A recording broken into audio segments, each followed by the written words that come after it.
Bill here with the Metals Minute. Today is Wednesday, November 16th, 2022. Well, it's been another up week for all the metals. All four of the metals are higher today. We have palladium taking the cake at up 10% in the latest week. My theory about that is due to the latest missile strikes that have hit Poland. And as you may recall, Poland is one of the NATO member countries. So it's not certain where these missiles came from exactly. There's different reports about whose missiles they are and where they came from. But in any regard, it's a possible indicator of escalation, which we hope not.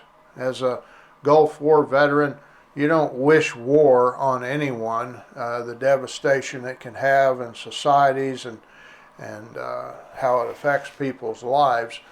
But nevertheless, that's what's going on right now. And as you may recall, palladium is approximately 40% of world palladium supplies are mined and refined in Russia. And so any kind of a escalation with conflict in Russia can have implications for palladium supplies. And palladium's very rare. You could take all the palladium in the world, it would fit in the average American living room. So there's not a lot of it out there. So it's understandable how that could shoot up by 10% just in a week, and that's what's happened. We also have gold up 4% after rising 3% last week.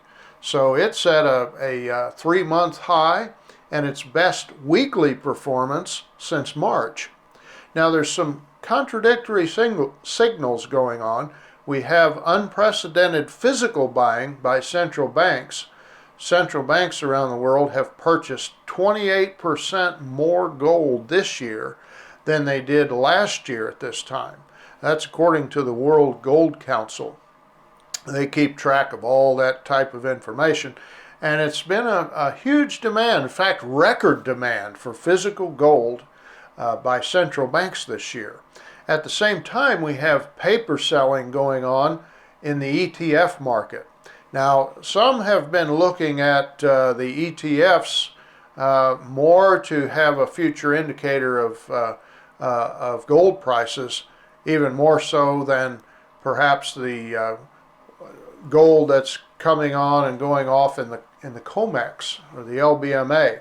They've seen recently, in recent years, you can tell possibly sometimes, it's not a perfect indicator, but sometimes when they sell gold in the paper instruments of ETFs, it's an indicator or harbinger of future prices in the metal. But keep in mind, that's spot prices. And we have quite a dichotomy between spot price and physical price. And at the same moment, we have a dichotomy between paper selling of ETF gold and physical buying of physical gold. So we'll see which one wins out. But for the moment, gold is been on a pretty good upward swing. And it's definitely something we want to keep an eye on. The way I like to describe it is ETFs are okay for trading, but physical gold and silver and platinum are what you want to hold for the long term. And certainly you sell them if you have to, that's why you have them.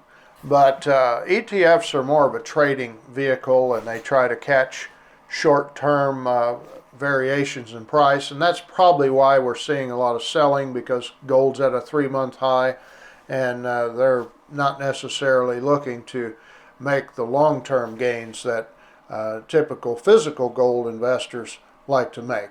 So that's the difference. I feel good about gold and silver and platinum, and we encourage you to stay tuned. There's a lot happening.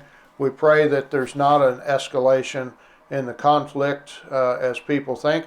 We also have lower inflation numbers have come out, and the dollar's begun to weaken a little bit, and I believe that's helped all four of the metals for the last 2 weeks in a row. and we'll see as that plays out. Thank you for tuning in. Have a great rest of your week. We'll see you soon.